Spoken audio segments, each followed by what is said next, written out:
പ്രഭു, മാനവ ശരീരത്തിന് സീമകളും പരാധീനതകളുമുണ്ട്. യാതനകൾ സഹിക്കുവാൻ ക്ഷമതയുമുണ്ട്. ഈ കഠിനമായ തപസ് വിജയകരമായി പൂർത്തിയാക്കുവാൻ വേണ്ടി മാതാവിന്റെ ശരീരം മാതാവിനെ സഹായിക്കുകയില്ലേ പ്രഭു? നമ്മുടെ ഈ തപസ് പൂർണ്ണമാകുന്നതുവരെയും സസ്യലതാദികൾ നാം ആഹാരമാക്കുന്നതാണ്.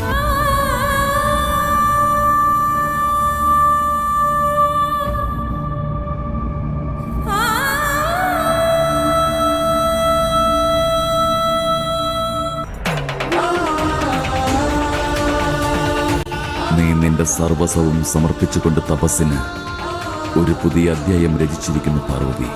ഇന്നു മുതൽ നീ അപർണ എന്ന നാമത്തിലും അറിയപ്പെടുന്നതാണ്.